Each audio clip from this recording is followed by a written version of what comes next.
Ruslan, KD.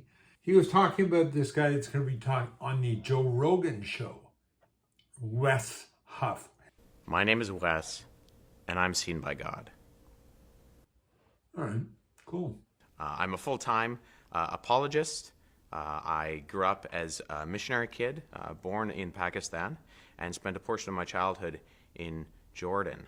I'm currently a Ph.D. student at the University of Toronto in the area of biblical studies. My journey really starts after my parents came back from overseas when we were living in Goderich, Ontario, a small town in central Ontario. And I was home sick from school on a Wednesday afternoon, and I'd gone down for a nap. But when I woke up, I had a funny feeling. It was like someone cut me in half. I could see my legs, but I couldn't feel them, and I couldn't move them.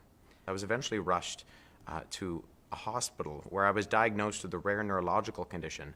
But basically what the doctors explained happened was that my body's immune system, instead of attacking the flu, attacked the nerve endings at the base of my spinal cord, causing inflammation and eventually leaving me as a paraplegic. I remember feeling uncertain. I remember feeling like I had a bearing on who I was and what my plans, my aspirations, even at that young age were. And they had all completely and drastically changed because I had completely and drastically changed. Now, you probably know as well, if you followed this channel at all, that I had a severe brain injury when I was 22, and my life radically changed as well. But to go from, wow, and paralyzed. All of a sudden, I was a completely different person. My identity in the eyes of a lot of people had changed because I wasn't quote unquote normal. There were lots of times where I did feel angry at God, where I was frustrated, where I did stay up at night trying to figure out what exactly was the purpose of it all, and arguing with God. There were nights where I cried myself to sleep because it was just too much. 1 month from the day that I woke up and couldn't feel my legs, I woke up on a Saturday morning, got out of bed, walked over to my wheelchair and sat down. And that was it. There was no muscle degradation. There were no side effects. There was no atrophy. And it was the doctors who first called it a miracle. They said, we have no medical explanation. Nerve endings don't grow back like that. However, even to this day, I struggle with the fact that I was healed, that I was the one who experienced a miracle. And there are so many people around the world who don't. There are so many people around the world who do suffer physical disabilities, who do go through instances of pain and suffering. And why I was healed and not them is not something I can speak to. I don't know the answer to that. Throughout my life, the world has seen me in a number of different ways. I was a missionary kid. I was a pastor's kid. I was the white guy in the Middle East. I was physically disabled. But God sees me as his child. Because God sees me the way he does, I'm able to see myself as accepted, as loved, as someone that he cares about. Wow, Wes, that is awesome, man. You know, I went through some of the similar things, I guess, but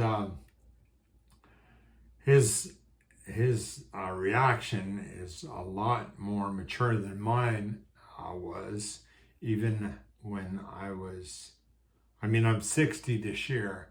He's maybe, 30? And his teaching is all over the internet. If you go to his YouTube page, Wesley Huff, I think there's a middle initial in there, Wesley K. Huff or something, I'm not sure. But yeah, I'm going to check out more of his stuff. I'm going to wait to see, because Joe Rogan has been very open to listening to biblical scholars and stuff, but I don't think he's ever had someone like this, of this knowledge and depth, who's come into the forefront recently because he had an argument with, let's call it, I'm calling it an argument, but it was a debate against this pastor called Billy Carson. I don't know anything about Billy Carson anyway, but I heard about this on Ruslan, and Billy Carson was so defeated in this debate that he wanted to suppress the whole thing, and he actually went to the producer's house that did the video, and with a cease and desist order. Wow, I mean, there's got to be some really interesting stuff. The whole article, or the whole debate, is on Wes's YouTube page. I haven't watched that yet, but I'm going to want to watch that. I want to watch this interview with Joe Rogan, but I wanted to see who Wes Huff is. So now I know, hope you know a bit more. This is a short video, so I hope we do more of this stuff this year. I'm getting serious, man. There's enough of music channels out there doing all this kind of craziness, but I want to do serious stuff that applies to me, and I want to share the gospel to the people that maybe listen to me already, are new, and I can introduce you to some of my favorite YouTubers, Christian YouTubers, and we can all experience the growth of knowing those things. So please subscribe, encourage me, and give me some ideas about who you'd like to hear me talk to. Maybe we could set that up in the future. That's a pipe dream, but I heard back from Russell Brand's staff not too long ago, but I don't know. That's not going to go anywhere, it looks like, but at least they wrote back, so that was nice. But yeah, we'll see what happens, okay? So I'm open to all kinds of Christian apologetics, Christian music. I did some of that on my channel. But I'd like to get into some real serious stuff, because I think there's going to be a lot going on this year, 2025. And if you want to join me, I would really appreciate that. Okay, we'll see you again soon. Thank you.